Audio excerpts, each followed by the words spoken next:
Hudson County View, live and uncut. I'm your host, the guy who's interesting and the best thing since 90s pro wrestling, John Heinis. And it's truly a pleasure and a privilege to be back. So thank you everyone for tuning in, and thank you to everyone who will watch. And of course, thank you to Hudson Media Group for having me back. It feels great, honestly. So with that said, we got a lot to talk about this week, and we're going to talk Mile Square City news. Two items of interest so far. What we're going to be talking about today in Hoboken involves a lawsuit that was filed by Hoboken Councilwoman Tiffany Fisher. This was about the pay-to-play limits in the city, as some call it, specifically for unions. Used to be $500. The council voted twice, actually, to raise that limit to $7,200, which is the statewide limit. And that was actually dismissed. So we're going to tell you what happened there. We're also going to talk about last night's 3-hour council meeting where they approved, quote-unquote, common sense legal cannabis regulations. So we're going to tell you exactly what that means. We're also going to talk a little bit about this settlement out of Hudson County Community College. A former vice president there got about a $250,000 settlement, so we're going to tell you what that means. We're also today going to be joined remotely by Bayonne Council President Sharon Ashtowski.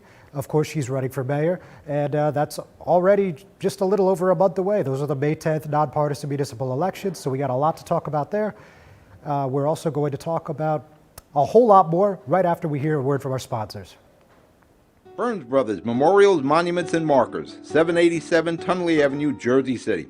Hudson County's only monument maker, serving all faiths and cemeteries. Design, studio, and large inventory on site. Cemetery inscriptions and custom orders welcome. Burns Brothers Memorials, Monuments, and Markers, 787 Tunley Avenue, just south of Secaucus Road. Craftsmanship that will last for all eternity. Burns Brothers, Jersey City, Albert H. Hopper, North Arlington. Visit us on the net. Consumer Carpets, 3408 Kennedy Boulevard in the Jersey City Heights, your one-stop store for residential and commercial floor treatments, carpeting, linoleum, tiles, laminates, hardwood floors, area rugs, remnants, all major brands, all in stock. Free estimates, same-day installation. Consumer Carpets, it's savings, selection, installation. Credit cards and debit cards accepted. Financing available. Consumer Carpets, price to fit your budget, installation to fit your schedule. On the net at consumercarpets.com. Consumer Carpets, Jersey City, 201-792-2712. Hudson County View, live and uncut. John Heinis. And as I mentioned a few moments ago, today I'm joined remotely by Bayonne Council President Sharon Ashtowski, who's also running for mayor on May 10th. Council President, thanks for joining me today. Hi, how are you? Thanks for having me. Thanks. You're welcome. So let's start here. Obviously, you've been on the council for the better part of the last 8 years, and you ran with Mayor Jimmy Davis in 2014 and again in 2018. And I hear from his camp and people that support the mayor and his team that you guys were basically in lockstep for 6.5, 7 years. And then when your political ambitions came along, you just decided to break off. That's how they view it. Obviously, I'm sure you look at it a different way. So tell me what happened from your perspective. Well, Jimmy Davis isn't the same Jimmy Davis. I think everyone around knows that he's changed. He's not the same person I ran with 8 years ago. And that's pretty much why I'm running, because I think I could do what Bayonne needs. I think we need more open, honest, transparent government. And I think just Jimmy, he's turned his back on the residents of Bayonne. All right, so let's elaborate on that. When you say he's turned his back on the residents, what do you mean? Give me a couple examples. Well, he no longer listens to the residents, right? He claims that, there's a stop on development, but the very next day, the people he's running with are not voting down the development. And just open government. We used to have an open door policy in City Hall. I was sat at the table. I knew what was going on before it happened. Residents could come in and you could really just walk into the mayor's office and talk to him. As recently as 2 weeks ago, if you called for an appointment with the mayor, the message you got is the mayor wasn't taking meetings now. That's, we're not getting the services we deserve, and we get no answers from City Hall. All right, fair enough then. So let's talk a little bit, if you are elected, you've talked about publicly a few things. Specifically, you had your quality of life plan come out a few days ago. So you were talking about garbage collection, you were talking about parking, which of course is a big deal throughout the state really, but certainly Bayonne and Hudson County no exception. and a few other things. I won't rehash it, of course, but tell us just a little bit, for those who may have missed it, what you plan to do on that quality of life platform. Yeah, well, the three major things, right? We have parking, fixing the roads, and garbage pickup. So garbage pickup, probably the easiest one, because quite honestly, the first thing I would do is, rebid a contract with clearly defined, pickup times. First of all, assess what pickup times and the frequency that's needed. And then when we bid a contract, have it explicitly define what those expectations are. When are the pickup hours? How frequent? And also the protocol and process in which that's done and how it's done, because it's not being done correctly. There's always garbage left behind. There's garbage rolling in the street. Garbage cans are rolling down the street. They're in people's driveways. They're hitting people's cars. And another serious thing I would consider is, maybe it's time, we evaluate whether we bring that service back in-house, if we have the capacity to do it, and let Bayonne be responsible for Bayonne. That's a real consideration. All right, now. And as far as sorry, go ahead. As far as parking, we have every lot. Parking's a premium everywhere you go, right? All over Hudson County. But all of the municipal lots are flat, one-level lots. The only way to really get more parking is to go up. We really need to build everything into parking decks, and how we're going to pay for that, with the proceeds from our parking meters and parking violations, and actually asking the developers, or not asking, but kind of demanding that the developers, if they want to come and develop in Bayonne, that they contribute to this, because it only makes everyone's business and more profitable. Okay, very good. Now, as you're well aware, your opponent in this race, the main opponent at least, and his team have made a lot about the super PACs that are getting involved. There's this fair amount of outside money coming in, or at least so it would seem. We haven't seen anything on the FEC or ELEC reports just yet. Maybe next week, maybe not at all, who knows. But, what's your take when they continually go to this point? As far as I know, there's only one candidate in the race who has admitted to accepting dark money funds, and that is Mayor Jimmy Davis from Senator Ray Lesniak's PAC, and associated with Sean Cattle, a convicted murderer. So he's the only one that admitted and is known to have been accepting money from any dark money. And I don't know how much darker you get than murder. So. All right, fair point. So with that, we're actually going to take a quick break, Council President. Ladies and gentlemen, don't go anywhere. We'll be right back. Stevens Jersey City Ford, certified parts and service located at Route 440 and Communipaw Ave, is your #1 source for Ford and Lincoln automotive needs. We use certified Ford Motorcraft products to keep your Ford running in top shape. Motorcraft parts are backed with the Ford warranty, which includes a 2-year unlimited mileage guarantee.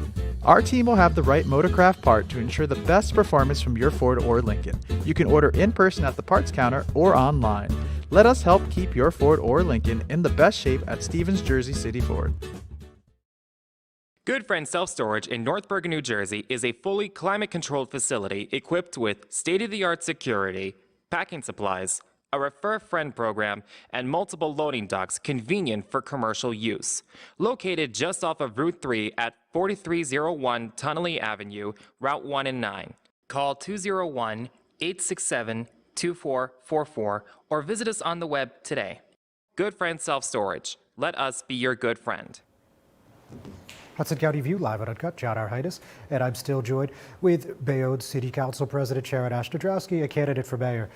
So just on that previous topic, just for a clerical point, there are, I know, at least 3 super PACs that have done at least one mailer apiece. Not saying that anyone coordinated or did coordinate, but just saying, there's a lot of interest outside of Bayonne in this race. So, talking about outside interest, I know something that you've talked about is this Bayonne Urban Partners Renewal, that 1,250 unit MOPI project. So this was something that's been in the pipeline about 6-7 years, so for almost the entire duration of your guys' terms in office. And basically, in a nutshell, you said this deal is no longer any good and it's undervalued by about $60 million. So for those that may not have been following along closely, could you just give us a brief synopsis of what's happening here and why you feel the way that you do today.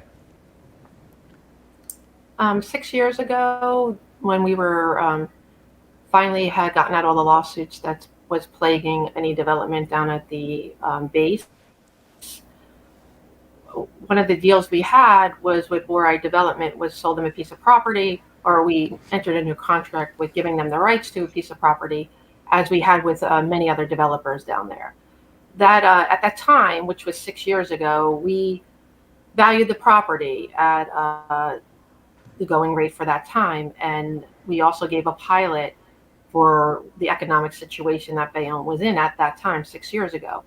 As you all know, if you drive down the base in Bayonne, there's a ton of development down there, right? We have Starbucks, we have Lido, we have Costco, we have numerous residential buildings down there. So it's really booming down there. We have a large portion of the waterfront walkway completed.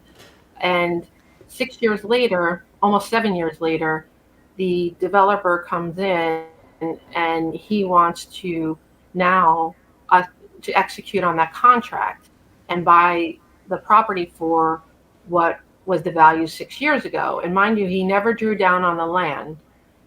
So he has not paid 1 penny of taxes.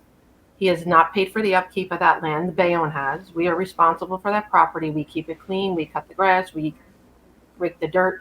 We are 100%. Bayonne taxpayers have been paying for it, the upkeep. And now he comes in 6 years later and wants to execute, but the value of that property has more than tripled. I don't think that's fair. There are other pieces of property that have not been developed, that we gave out at that time, but they drew down on the land and they're paying taxes on them, and they have been paying taxes on them. So, I don't see how that's fair for the Bayonne residents. All right. Now, you've talked about introducing some local legislation that would basically renegotiate the deal at the April 20th City Council meeting. But I have a question. So the vote on this at the planning board is April 12th, right? The vote on the plan is April 12th, yes. Okay. So if the It's on planning board planning board for approves this, April 12th. okay. So if the planning board approves this on April 12th, would that make any legislation a week later? Would that make it like a moot point, or no? How would that work? We'll have to see. I do have, I have announced I'm doing a press conference tomorrow, more about the redevelopment in Bayonne. It will include this particular development. All right, I figured it would, so I'm looking forward to that. But it goes back to another interesting, you mentioned the planning board, the mayor announced, and I got a flyer from him about his halt on development again. His halt, but not halt. He's calling for a halt, but not a halt on development at the base. He's calling for a halt on pilots, but not a halt on pilots at the base. I'm on the planning board and on the 12th, and we have a packed agenda. So there's an awful lot of the planning board stuff still going on in terms of redevelopment. So I'm not really sure where that halt is. All right, well, we'll have to wait and see, but it looks like it's going to be an interesting meeting one way or the other. So obviously we've heard your perspective, and you're familiar with the mayor's team as well, but they had a pretty strong statement the last time we talked about this a few weeks ago. I won't read the whole thing, but in part, Davis campaign spokesman Phil Swabinsky said Sharon Ashtowski's insane plan to break an ironclad contract that she herself supported and her campaign manager Joe DeMarco personally negotiated for the city would be one of the most irresponsible, nonsensical actions Bayonne could ever take. Your reaction to that?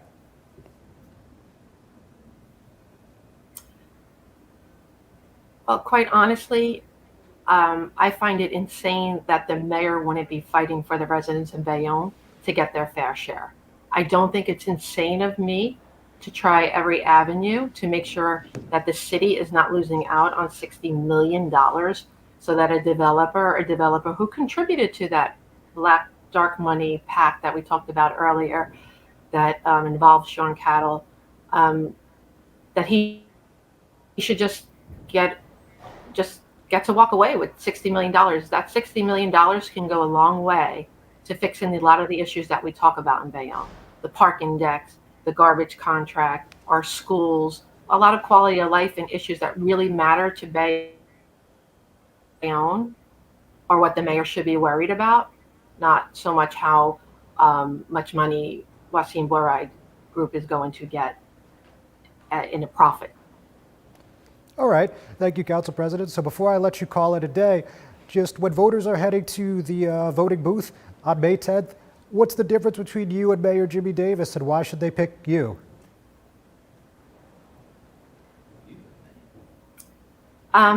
If they want open, transparent, and honest government, if they want to have a say in development before it starts, I've been doing that. I've been out in the community holding them, and it's not just something that's going to be during, campaign season. It's a way of government. It's the way of the future. It's involving our residents. After all, they're the ones that live here, and everything that happens in this town is for their benefit, and they should have a say in what exactly that is.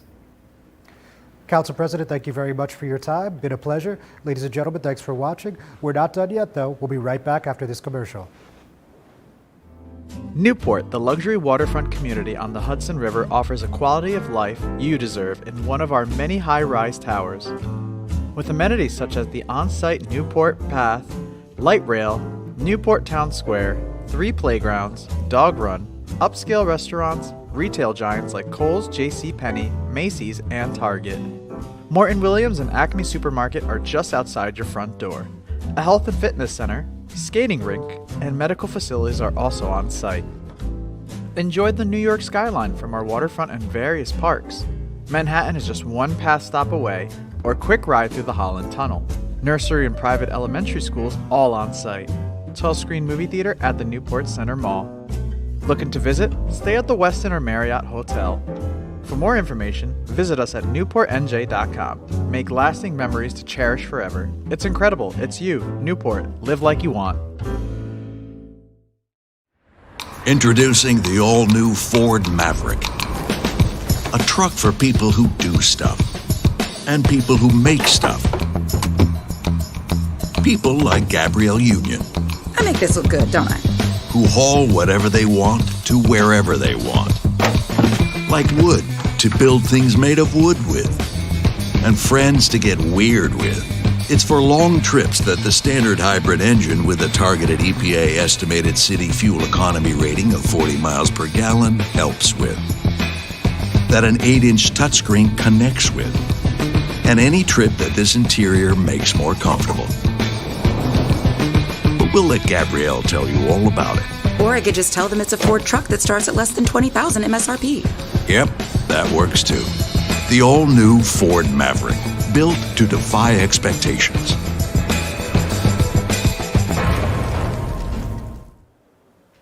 Hudson County View live and uncut. John R. Heinis. So as I mentioned at the top of the program, we had some interesting happenings in the Mile Square City this week. So let's tackle what's going on in Hoboken. So first of all, let's talk about what happened at Hudson County Superior Court 6 days ago. At that time, Superior Court Judge Joseph Tarula heard a case that was filed by Second Ward Councilwoman Tiffany Fisher, and she alleged that the city violated some statutes to substantially change the pay-to-play.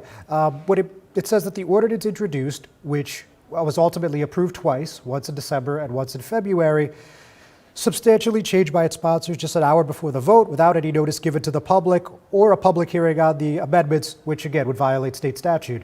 So that's the long and short of it. And, very unusual to see an elected official filing a legal case in a situation like this one, but that's exactly what happened here.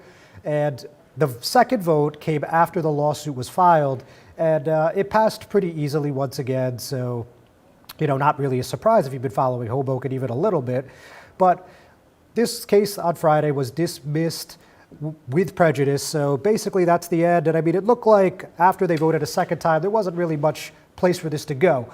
But with that said, we heard from city spokeswoman Marilyn Barr, and she said the city thanks the courts for swiftly dismissing this case that had absolutely no merit or cause with prejudice. The Office of Corporation Counsel will begin the process of seeking reimbursement from the councilwoman for legal fees incurred in mounting a defense. Again, very unusual to see an elected suing the city that they represent. And now you have a situation where the city's actually going to go after the council representative for legal fees. So only in Hoboken type of stuff here. And we heard from Scott Salmon, who served as counsel for Fisher in this matter, and he pointed to quite a few examples why this was not a frivolous case at all. He said, in part, if her lawsuit was frivolous, then why did the council agree to reintroduce and re-adopt the ordinance if not to fix their own mistakes? If her lawsuit was frivolous, then why did the council repeatedly admit they were trying to fix their mistakes specifically because the lawsuit had been filed? In reality, this lawsuit produced a very clear and positive result for the residents of the city of Hoboken in the form of increased transparency. So there's, and of course, in typical Hoboken fashion as well, we heard from Mayor Ravi Bala's allies on the council, that's Phil Cohen, Emily Jabor, Jim Doyle, and Joe Quintero. They all had some choice words for Councilwoman Fisher, and I'll read you just what we got from Joe Quintero. What's disappointing here is that there was a missed opportunity for Councilwoman Fisher to reach out to her council colleagues to solve this issue, an issue, by the way, which was solved by a simple revote. Instead, she jumped to costly litigation at the expense of our taxpayers. Our residents expect more from us. In reply, Fisher said to her 4 colleagues that, not a surprise that my colleagues Jabor and Cohen have short, revisionist memories. I asked in a public forum if the sponsors would follow the advice of counsel and reintroduce the ordinance. Jabor was silent, and Cohen said he didn't agree it was warranted. And she also brings up an interview from this very studio when I spoke with Councilwoman Jabor, and she said she didn't see any need to reintroduce the ordinance at that time. So this is pretty interesting, but we're going to just go right on into another topic out of the Mile Square. We're going to talk about this municipal complex. So as you guys know, they've been talking about this for probably the better part of the year, really. I mean, we first heard a lot about it in detail anyway, but the mayor's state of the city. And they actually mentioned it to me in a comment when I was talking about the Poggi Press property. So what is the Poggi Press? It's located at 1501 Adams Street, and this is where the location of the complex. You can't really see it too well in the corner, but there's 4 different proposals. One would be, it would have a civic center, 2 would have a pool and parking, 3 would have recreation center on top of the pool and parking, and 4 would have pool, parking, rec center, and a field house. So yeah, there you go. That gives you a better look of how that would look. Of course, those are just renderings, but it's not going to come cheap, right? It's $152.5 million for the first version, and it's $192.5 million for the last version. So anyway, back to the Poggi Press. This would be on the Poggi Press site, and at this current point in time, the city does not own that land. They did approve the ability to use eminent domain a couple months ago, but that's not going to fly unless they approve a $44 million bond. And the first reading passed 5-4. The second reading got carried for the past 2 meetings. And that second reading is crucial to move the project forward. And interestingly, the second reading of a bond ordinance needs 6 votes. So it's going to be interesting how that plays out. Nevertheless, they're moving forward as if this thing is happening. So we're going to see what we're going to see. And one person who spoke prominently at the meeting was Director of Environmental Services Jennifer Gonzalez. That is the public meeting at the Multi-Service Center on Monday.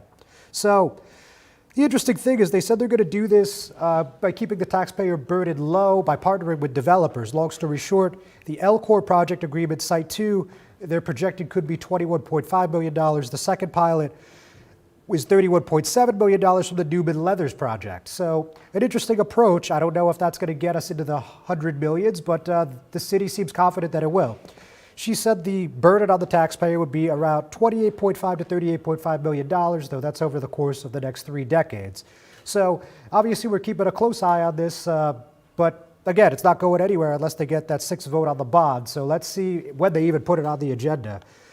And also in Hoboken last night, just very quickly, we've heard a lot from some of the statewide outlets, and we've reported also, of course, about the common sense legal cannabis reforms, and that passed yesterday at a pretty contentious meeting at times. A lot of residents said they didn't want cannabis at all. Others said that they didn't want to see 6 dispensaries in the city, but under this local legislation, there's 6 dispensaries, there's a C3 zone exception, no grandfather clause, and a little bit more. That one just came up late this morning, early this afternoon, so I'll let you check that out for yourself. We're going to take one more break, and we'll be right back. Panapinto Properties, Jersey City, shaping the workplace with state-of-the-art office spaces and addresses your company desires. Building residences that define your home environment, adjacent to all modes of transportation with on-site parking available. The right address, the right lease. Call 201-521-9000 or visit online at panapintodevelopment.com. Panapinto Properties, building Jersey City for everyone. Not everyone celebrates the birth of a baby. You have options. Don't panic. New Jersey has safe havens for unwanted infants. Leave the baby with staff at any hospital, ER, police, or fire station, or rescue squad. Call the number on your screen for Safe Haven locations or go to www.njsafehaven.org. No shame, no blame, no names. Safe Haven. Hudson County View Live on Uncut. John R. Heinis. As I mentioned at the top of the program, there was a settlement that actually came back in August, and it was a pretty significant one, $250,000, and it was filed by a former Hudson County Community College Vice President of Administrative Services, and he alleged in this court filing that was several years old at this point, there was at least one instance of questionable contractor billing and construction vendor selection.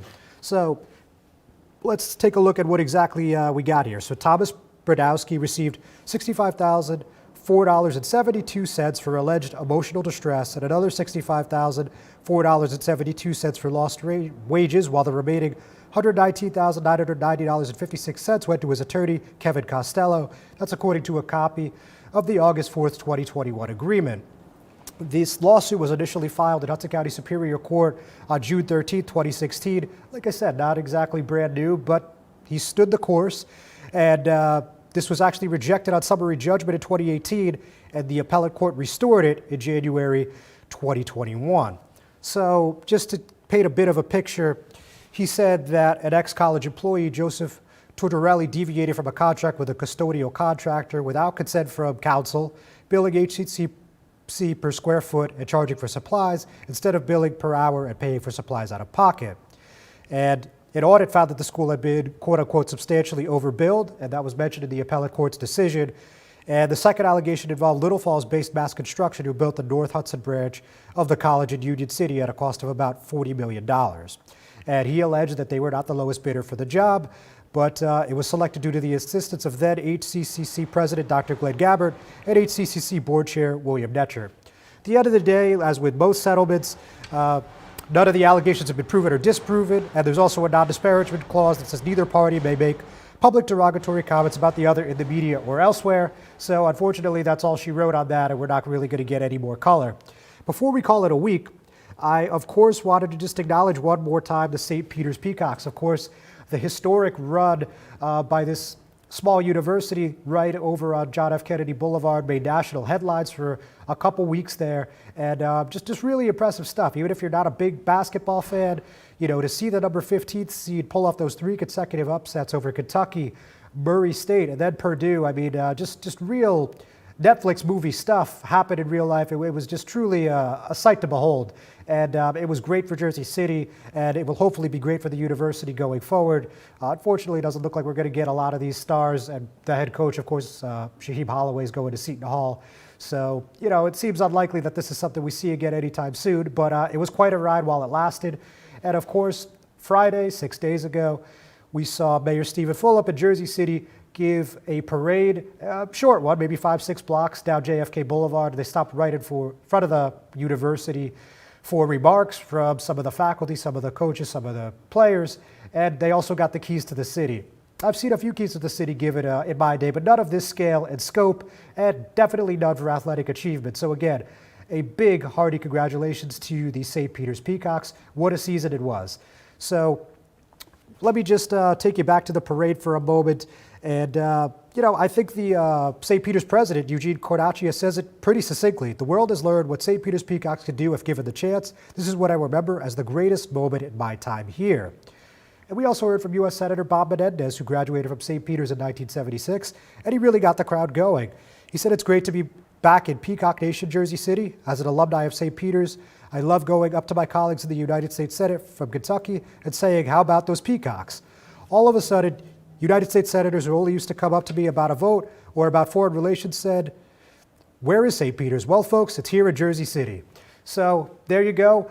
Definitely was a great event. And again, just a great achievement to watch unfold in real time. Ladies and gentlemen, thanks for tuning in again. I'll be back next week. See you soon.